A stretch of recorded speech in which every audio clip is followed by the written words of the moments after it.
lo hiciste muy bien y entonces en forma correcta. Luciano, por favor, Luciano Rodríguez. Gracias, licenciada, buenas tardes. Yo todavía no lo tengo, pero tengo una duda. Sí. Disculpe, ¿por qué res pública? Yo recuerdo que res nos dieron una definición en Derecho 1 que res era cosa. Sí.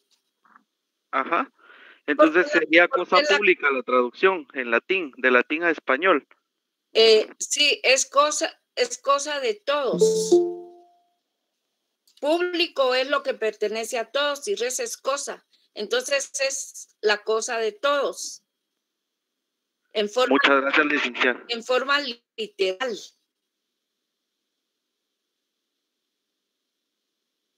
Nada, Luz.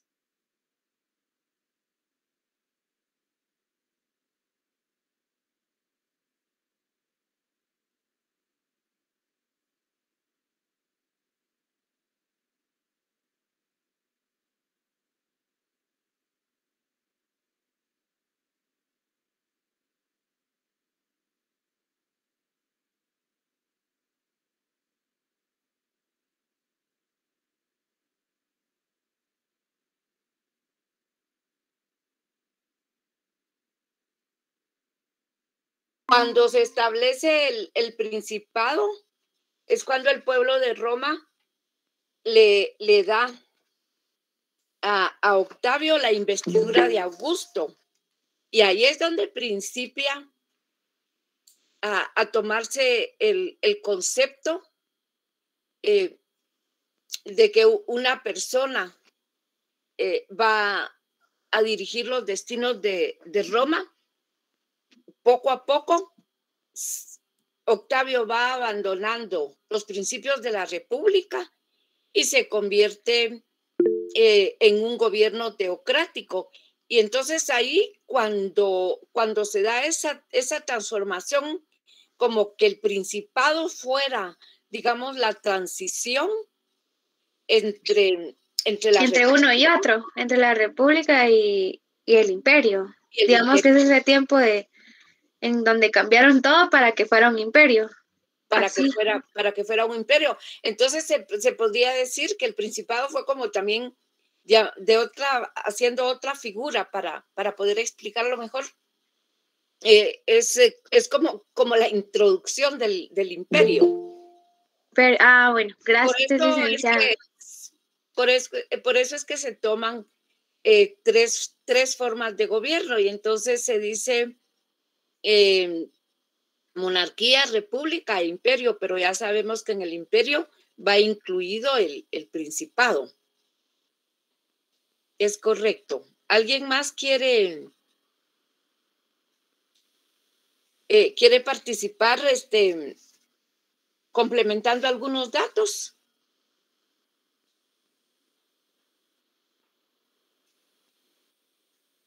Por ejemplo, ¿cuáles eran los órganos políticos en uno? ¿Cuáles eran los órganos políticos en otro? Sí, licenciada, tal vez para complementar que sí, Ariel. En la monarquía, que fue del año 753 al 510 a.C., pues teníamos al rey, teníamos al senado y los comicios. Y estos se dividían también en curiata, centuriata o comicio tributo. Correcto. Tributo. La república, que fue del 510 al 27 a.C., que tenía la magistratura, la organización política y militar del Estado, las centurias o comicios centurianos, el Senado y la comitia o comicios. Sí, correcto. Y el principado, que dio lugar al imperio, que está del año 27 a.C. al 284 y se extendió al 305. Sí. Y ahí tenemos el primer triunvirato, el segundo triunvirato y la dinastía de poder y la autocracia. Y la autocracia, que es un gobierno, autocracia quiere decir que es un gobierno autoritario. Así es. Muy bien, en tu exposición, Ariel, yo me imagino como un cuadrito, como un mapa conceptual, lo visualizo como un mapita conceptual donde donde están las derivaciones de cada uno, un mapita conceptual muy bien hecho, al igual como lo hizo Paola, al igual como lo hizo Jorge Mario. ¿Alguien más quiere participar con algunos datos importantes de estas etapas?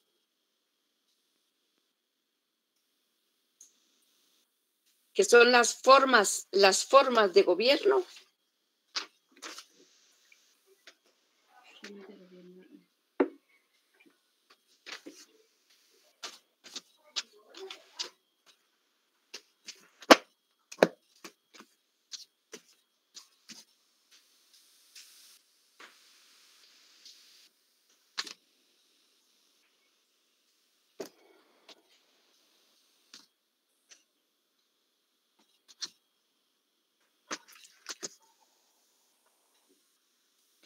¿Alguien podría establecer diferencias entre los tres sistemas de gobierno? Y para poder dar diferencias, bastaría con que dijeran una característica de cada uno.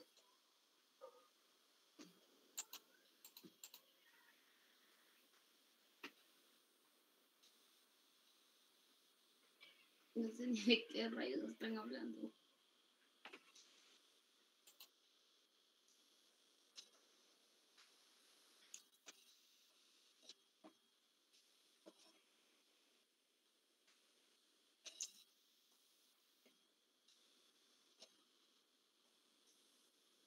Lick, disculpe, creo que mi compu tiene un poco de interferencia. ¿Y qué fue lo último que pidió?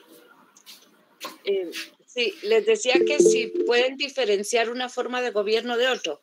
Francisco López levantó su manita, por favor. La monarquía se gobernaba sin la Constitución y por el poder de los reyes. Es una característica de la monarquía, ¿verdad? Sí, perfecto. Es una característica y por lo tanto tenían sus monarcas, que era el jefe de gobierno. Mientras que la república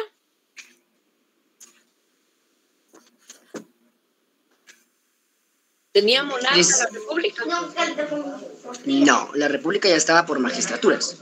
En la república habían magistraturas. Esa es una buena diferencia. Mientras que en una había rey, en la segunda había magistraturas y en la tercera.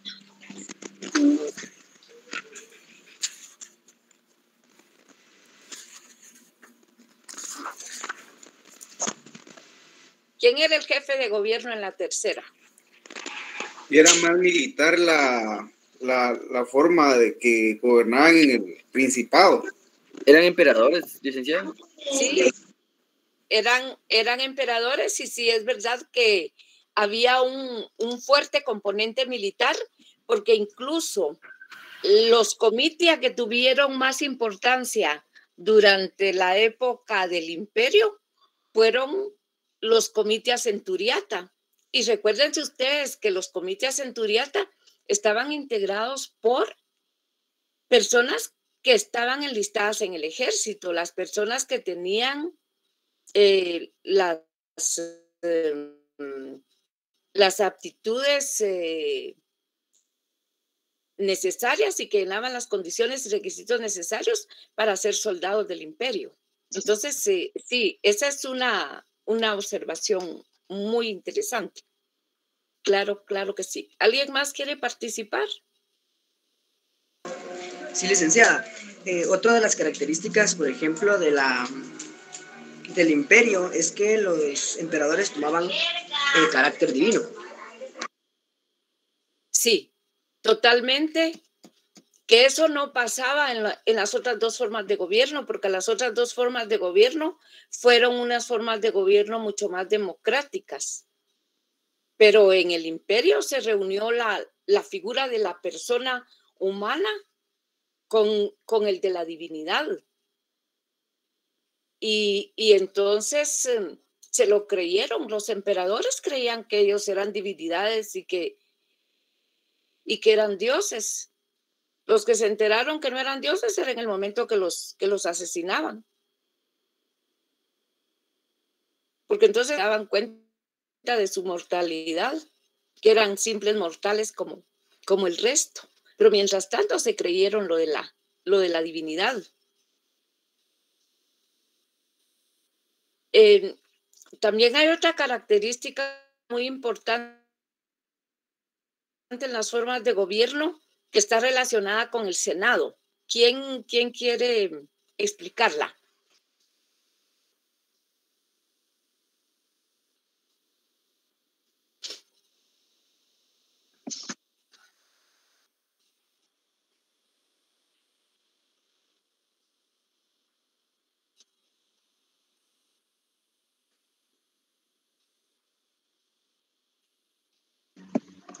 Licenciada, Sí, Paola. en la época del Principado, pues yo estaba leyendo que como a este Augusto le designaron varias funciones políticas, ¿verdad? Prácticamente que pues él daba ciertas órdenes, pues fueron como desgastando varias instituciones y entre ellas el Senado. Entonces el príncipe ya podía nombrar los senadores. Correcto. Eso fue lo que encontré. Sí, y al ser nombrados, eso significa que ya no eran electos de manera democrática mediante el sufragio. Y por otro lado, complementando lo que dice Paola también, hay un dato importante y es que el Senado se convirtió en un órgano administrativo o municipal y ya no fue realmente un contrapeso para las decisiones del emperador, porque el emperador era único y sus decisiones no podían ser cuestionadas. Bueno, entonces después de este ejercicio que hemos tenido en donde con claridad he visto que sí tienen bien definidas las formas de gobierno, entraríamos a ver las etapas históricas. Pero miren, sin perder de vista que el Imperio Romano se extendió mucho tiempo más allá, porque se conservó la capital de Oriente y con la capital de Oriente fue realmente hasta que cayó Bizancio en manos de los turcos ya en el siglo XV. Hasta entonces todavía estaba vigente el imperio, pero donde sí tuvo vida corta fue en su capital de Occidente. Entonces, que abarcó, aquí Armando Menéndez lo puso en el chat, hasta el 565 después de Cristo, y que es cuando es la deposición del último emperador, que también se llamaba Rómulo Augusto, y que Odoacro se proclama rey.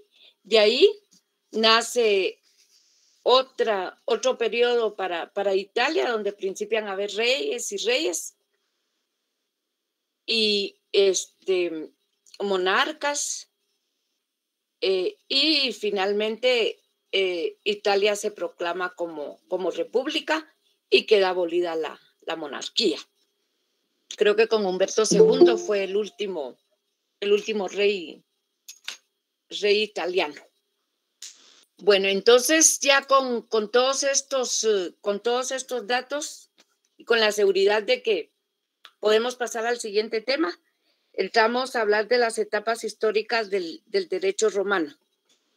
Fíjense que son 3 etapas históricas del derecho de gobierno, del derecho romano. Oigan, ya no estamos hablando de formas de gobierno. Ahorita estamos hablando de las etapas históricas del derecho romano. Entonces, la primera etapa del derecho romano es la etapa arcaica. Durante la etapa arcaica del derecho, fíjense que abarca Y lo de las fechas también, les repito, no es porque las pregunté en el examen, sino que es importante para que se sitúen en el tiempo y podamos llevar la línea del tiempo. Es una relación temporal la que tenemos que buscar acá. Entonces, está la etapa arcaica que principia en el año 745 antes de Cristo. Esa es la etapa arcaica del derecho. Al 130 antes de Cristo. Entonces, es la primera etapa del derecho romano y se basa en lo que se llama los mores maiorum. Aquí estamos en la página 68 del texto, por si quieren subrayarlo. Ahora, ¿qué son los mores maiorum? Entonces, estas son la tradición, es la práctica de los antepasados. Es el derecho no escrito de los romanos. Es esta etapa en la cual no existía el derecho escrito y es lo que hoy se le llama, dentro de la terminología jurídica, se le llama derecho consuetudinario. Es un derecho no escrito basado en la costumbre, basado en las tradiciones y que se transmite verbalmente de generación en generación.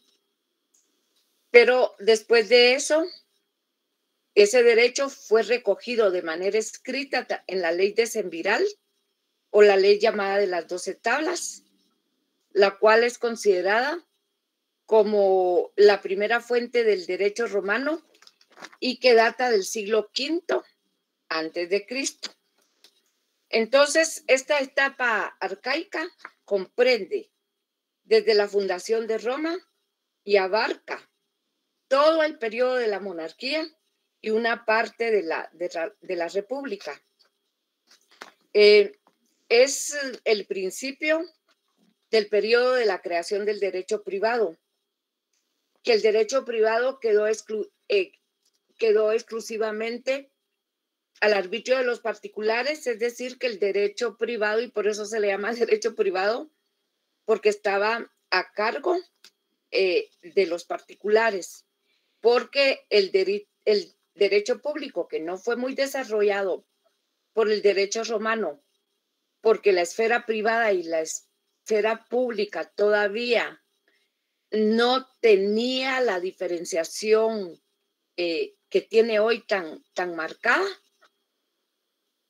Entonces, el Estado solamente se encargaba de unos delitos en particular, como cuando habían una invasión, es decir, que el tema de la soberanía, la defensa del Estado, los delitos de ofensa a la comunidad. Entonces, eso era lo que el Estado sí tenía a su cargo. El control del Estado no era en relación al derecho privado que regula las relaciones entre particulares, sino que el Estado solamente se encargaba del control de esas ofensas a la comunidad o el tema de la soberanía, cuando habían invasiones, la defensa exterior. Entonces, esa era la parte del derecho público, es decir, la parte en la que el Estado ejercía control. Pero en todo lo demás, la justicia era privada.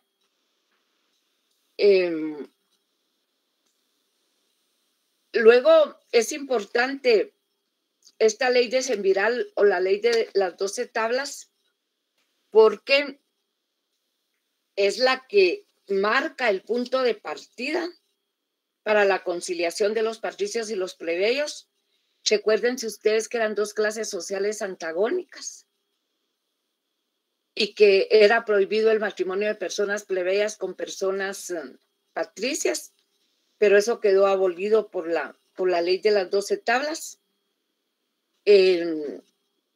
También la ley de las 12 tablas permitió que uno de los cónsules que estuviese al mando del Estado fuese también plebeyo, que esa era una atribución exclusivamente patricia, y que tenían también, en ese tiempo se crea el pretor urbano, que era una magistratura patricia con una conocida competencia jurisdiccional, pero también fue permitido por la ley de las 12 tablas que este alto cargo pudiera recaer en un plebeyo. Entonces, luego de la etapa arcaica, tenemos una segunda etapa. Y esta es la etapa clásica que abarca el 130 el 130 antes de Cristo al 230 después de Cristo. Esta es una etapa importantísima para nuestro estudio, porque es la etapa que se considera de mayor esplendor en la formulación del derecho romano.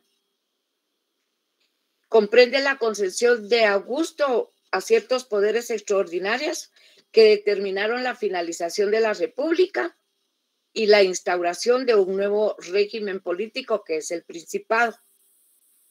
Por eso se recuerdan ustedes que yo les decía que todas estas clases que hemos venido viendo atrás son bien importantes porque nos van a permitir ya entender el contenido de otros temas. Fíjense que ahorita en la etapa clásica les estoy diciendo que la etapa clásica comprende la concesión de Augusto de ciertos poderes extraordinarios que determinan la finalización de la República y la instauración de un nuevo régimen político del Principado. Pero ustedes ya saben qué es la República y ustedes ya saben qué es el Principado. Entonces, nos facilita mucho las clases anteriores poder explicar estos temas posteriores.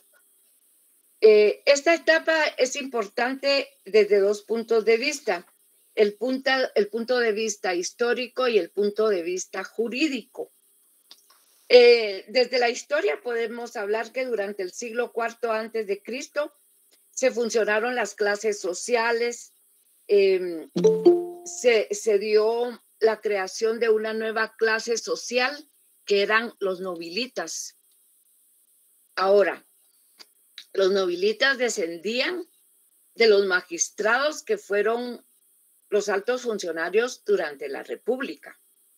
Recuérdense ustedes que los patricios eran los descendientes de los quirites, que eran los descendientes de los monarcas y de los 100 paterfamilias que formaron el Senado de la etapa de la monarquía fundado por Rómulo. Entonces, ahora, en la etapa clásica, aparece una nueva clase social, los nobilitas. Pero los nobilitas son descendientes de los magistrados que, recuerden ustedes, eran la figura máxima, eran el órgano político máximo de Roma en la etapa de la República. Entonces, a lo largo de los siglos del IV y del III antes de Cristo, y tras la disolución de la Liga Latina, que era aquel conjunto de ciudades en las que se había fundado Roma, y después de las guerras talantinas y la primera guerra púnica, Roma ya se sitúa como primera potencia del centro de la península itálica y ejerció un poder, ya saben ustedes, a lo largo y ancho de todo el Mediterráneo. Ahora, desde el punto de vista jurídico, es una época en que se crearon conceptos importantísimos de derecho, como por ejemplo el concepto de legado, concepto de herencia, de testamento, de dominio, de propiedad, de usufructo, de servidumbre. Entonces, importantísima esa etapa desde el punto de vista jurídico, porque se creó una cantidad de conceptos jurídicos que hoy por hoy los tenemos contemplados en nuestro código civil. Y comprende esta etapa la ascensión al trono de Diocleciano, quien instauró una monarquía totalmente autoritaria llamada el dominado. Posteriormente con Augusto finalizó la república y comenzó el principado. Ya saben ustedes las características del principado. Se dio un nuevo orden jurídico, se estableció un nuevo procedimiento civil para resolver los conflictos entre las partes, es decir, un nuevo juicio. Corrientemente le llamamos juicio al procedimiento civil. Todo esto se da dentro de esta etapa que le estamos llamando la etapa clásica. Ahora, vean importante del mapita conceptual. La etapa clásica se divide a su vez en tres. Primera etapa clásica, que fue el mayor esplendor del derecho romano. Abarca del 130 a.C. al 30 a.C.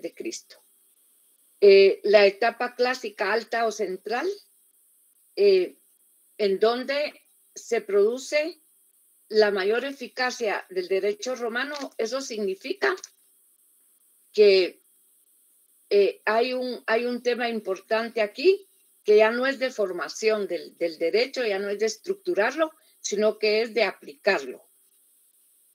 Abarca del 30 a.C. al 130 después de Cristo. Y luego tenemos la etapa clásica tardía, que fue la creación de una nueva clase social llamada nobilitas, que descendían de los magistrados de la República. Entonces, la etapa clásica se divide a su vez en primera etapa clásica alta o central y la etapa clásica tardía. Después viene la siguiente etapa del derecho romano, que es la etapa postclásica. Del 230 después de Cristo al 530 después de Cristo. Esta etapa se desarrolla en el absolutismo imperial. Y entonces se configura un derecho ya monopolizado por el Estado. Quiere decir que se principia abandonar esa particularidad que tenía la justicia de ser privada. Ahora el Estado la monopoliza tal y como lo encontramos en nuestros días. Entonces, Eugenio Petit dice que el derecho como ciencia está vinculado, está herido, dice, de una verdadera decadencia, y se hace precisa su codificación, compilación dentro de las leyes. Principium, constituciones, principium, y los códigos gregoriano, hermogeniano y teodosiano, como de la compilación y codificación del Juras, que son los escritos de los juristas clásicos. Esto lo lo estoy leyendo yo aquí, de la página 70. Luego podemos decir también que esta etapa abarcó hasta la muerte del emperador Justiniano, el que fue autor del Corpus Juris Civilis que tanto les he mencionado yo y que vamos a seguir hablando de él, que estuvo en vigor y fue directamente aplicado en Alemania hasta el año de 1900, imagínense ustedes. Fecha de publicación del Código Civil alemán.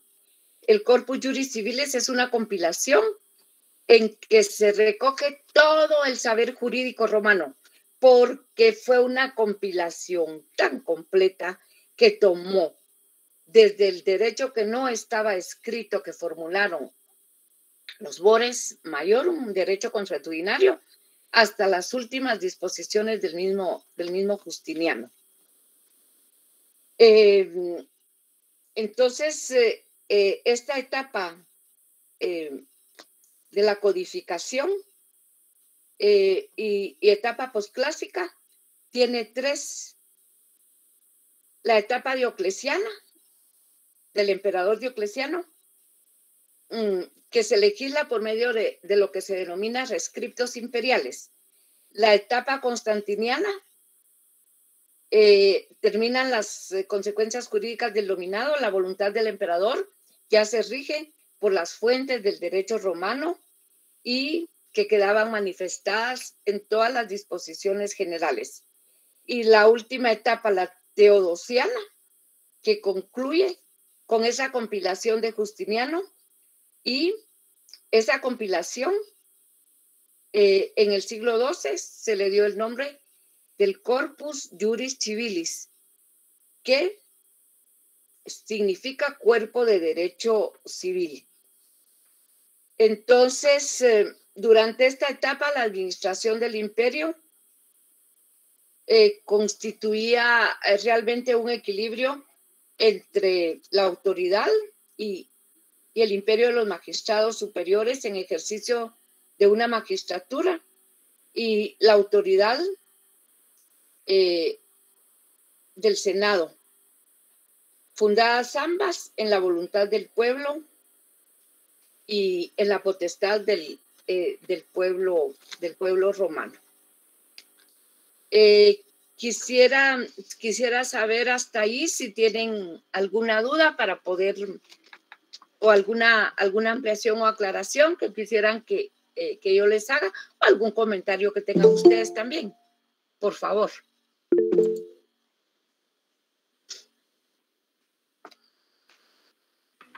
Licenciada, perdone, Sí, María en la etapa arcaica, básicamente ahí se destruye como que las clases sociales, ¿verdad? Entre los patricios y los plebeyos. Sí, totalmente. Y en la clásica surge una nueva clase social. Sí, así es. Entonces, para la etapa clásica, digamos que la única clase social que existía era la que era de los descendientes de los magistrados del Estado, porque los plebeyos y los patricios ya no tenían diferencia social. Sí, pero siempre socialmente seguían existiendo la clase de los patricios, de los plebeyos. Nace la clase de los nobilitas, pero seguía existiendo la clase de los libertos, estaban los clientes, estaban los latinos. Es decir, que los nobilitas no vinieron a sustituir la clase de los patricios, sino que fue una clase más que se unió a todas las clases sociales que se habían forjado durante toda la evolución social del pueblo romano. Estaba la clase de los esclavos también, que eran la fuerza de trabajo del pueblo romano. Ok, licenciada. Entonces, esto quiere decir que seguían existiendo las clases sociales, pero ya no eran tan marcadas como al inicio. Exactamente. Las clases sociales seguían existiendo, pero por lo menos entre plebeyos y patricios ya no había esa diferencia. Ya las diferencias estaban mucho más atenuadas, estaban ya bastante superadas, pero las clases sociales seguían existiendo. Gracias, doctora. A la orden, María José. ¿Algún otro comentario o pregunta, por favor? Disculpe, licenciada, buenas noches. Una pregunta. En la Sí, etapa en la etapa clásica se dividían en tres. ¿Me podría decir cuáles son? Disculpe. Sí, era la primera etapa clásica del 130 al 30. Aquí estamos, ahí es cuando tuvo mayor esplendor el derecho romano. Después viene la siguiente etapa clásica alta o central, se le llama, del año 130 antes de Cristo al 130 después de Cristo. Ahí es cuando la aplicación del derecho romano tiene un gran crecimiento y una gran influencia.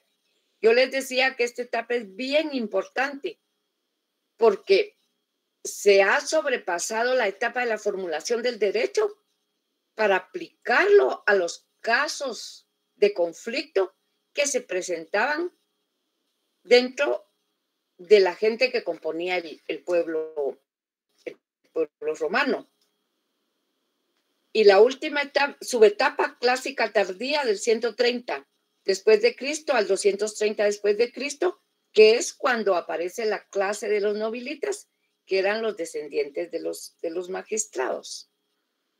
Entonces, esas son las tres subetapas que pertenecen a la etapa clásica. Y la etapa clásica abarca del 130 antes de Cristo al 230 después de Cristo, subdividida en esas tres subclases. ¿Quedó claro? Gracias, licenciada. Muy bien. ¿Algún otro comentario?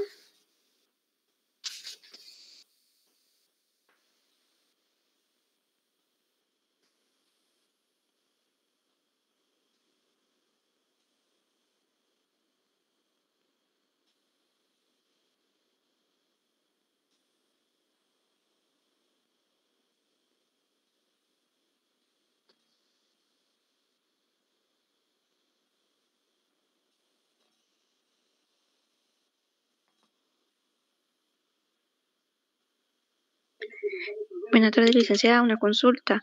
La posclásica abarca del 530 a.C. ¿hasta qué año, perdón? Hasta el 230 antes de Cristo. La clásica. ¿O cuál me preguntabas? La posclásica. La etapa posclásica es del 230 después de Cristo al 530 después de Cristo. Gracias, licenciada. Por nada, Flor.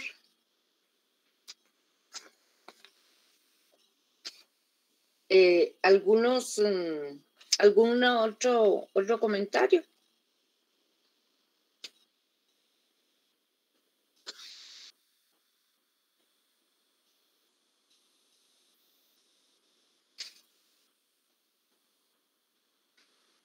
Podemos pasar al siguiente subtema.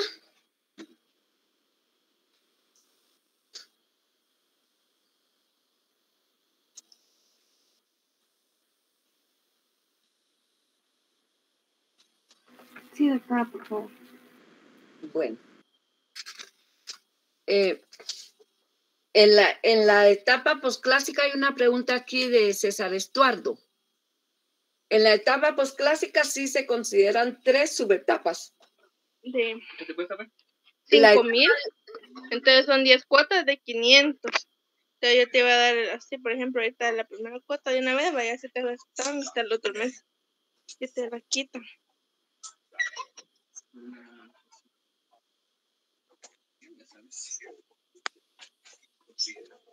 Tenemos entonces...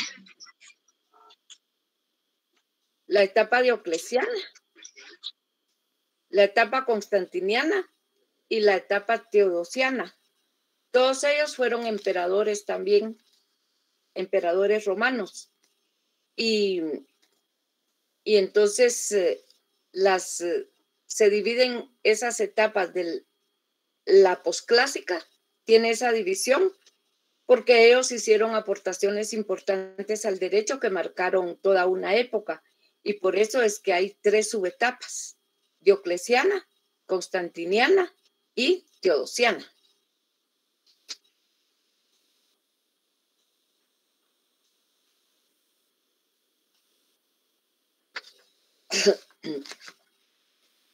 Luego surge una etapa en que se piensa que hay, por nada César, que hay una crisis del derecho romano y principia a considerarse que como el imperio romano de Occidente había sucumbido a las invasiones de los ejércitos mercenarios y de los bárbaros, entonces el derecho romano había terminado y que ya solamente era como una pieza literaria jurídica para su estudio. Pero realmente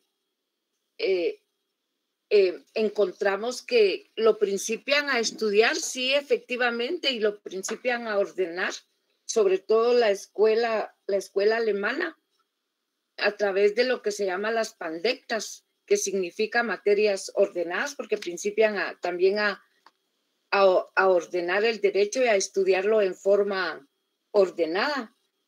Y ya posteriormente los alemanes promulgaron su Código Civil en el año de 1900, pero ellos antes del año de 1900 se habían regido siempre por el Corpus Juris Civilis, que era la compilación de derecho romano. Sin embargo,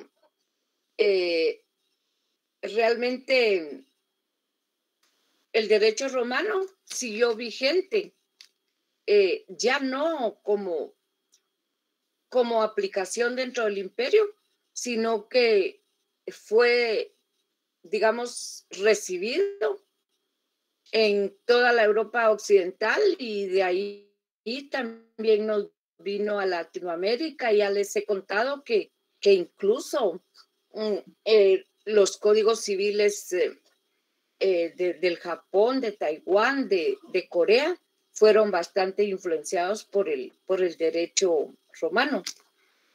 Entonces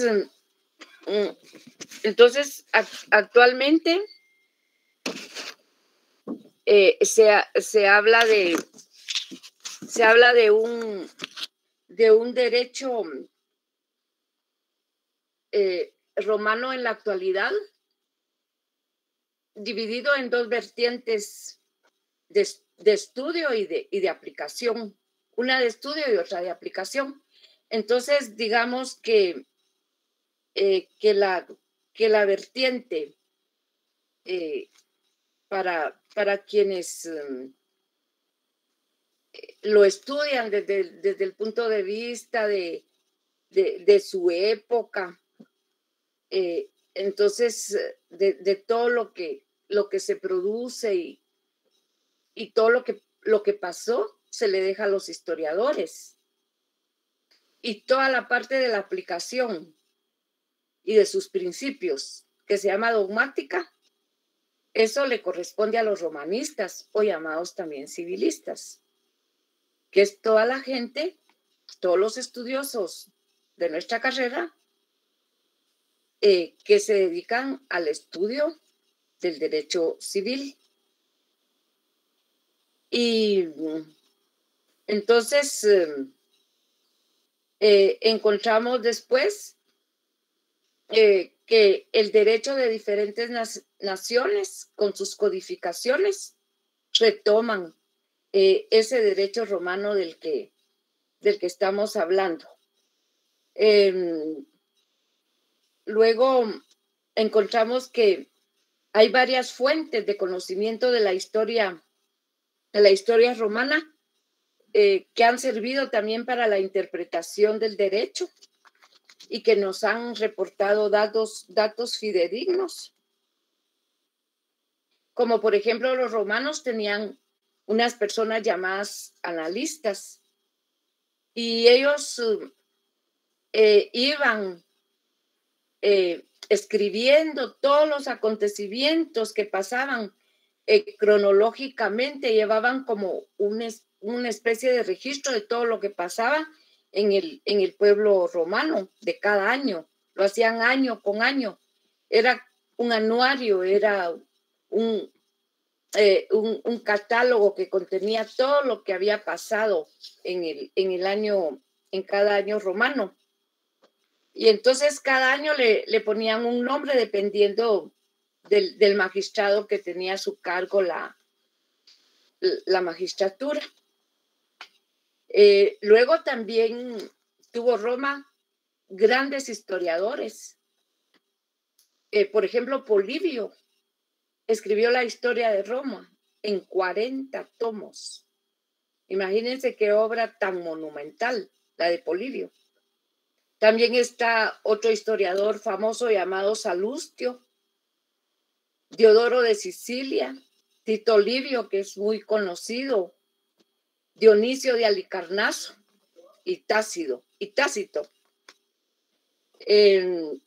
También otra fuente de investigación del derecho romano son los calendarios capitolinos. E incluso en Roma hay un museo que se llama Museo Capitolino de Roma, y ahí están expuestos todos esos como especie de diarios o calendarios, y ahí está toda la lista de los magistrados. Como se recuerdan que la magistratura era anual, imagínense, ahí está anotado el nombre de todos los magistrados que fueron ejerciendo el cargo año con año. Entonces, en Roma y Atenas se le llamaba epónimo al magistrado cónsul que le daba nombre al año.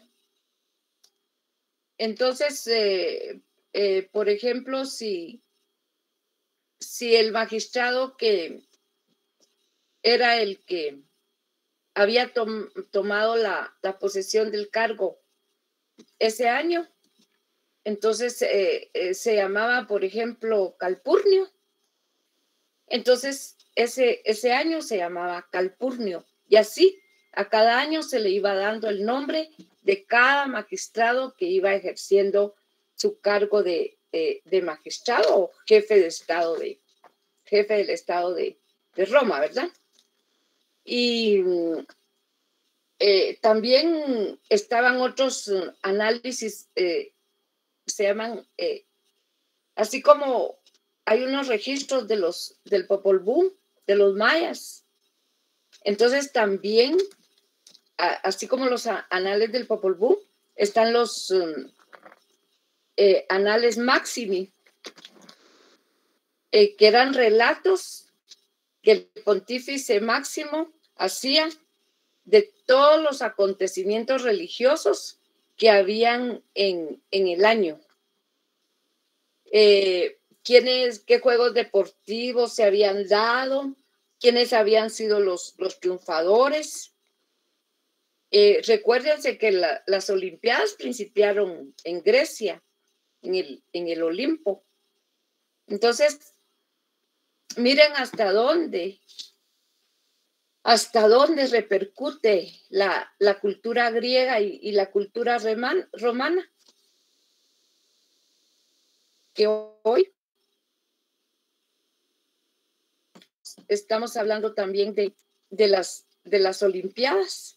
Entonces los romanos hacían todo una crónica de los juegos que se celebraban y de quiénes habían sido los vencidos, y que les ponían la corona de laurel sobre su frente.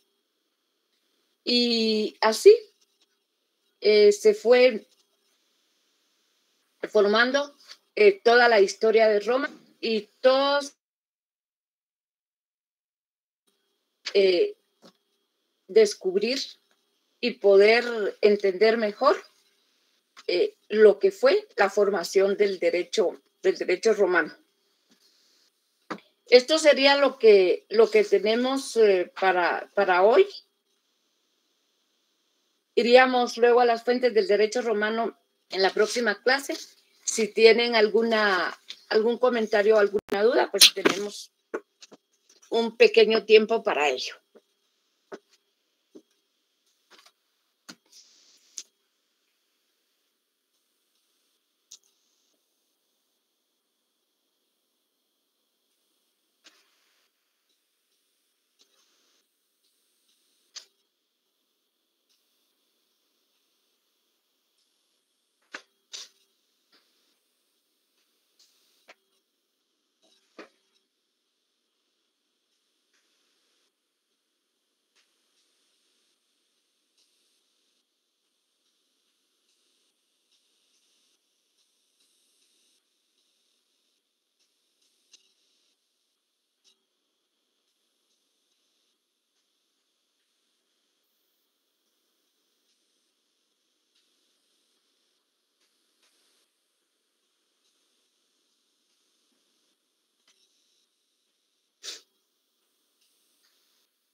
Bueno, si no hay más, si no hay comentarios, estoy viendo que ya están. Víctor levantó la mano, por favor. Por favor, Víctor. Estoy viendo que ya están abandonando la reunión, pero por favor, si hay alguien más.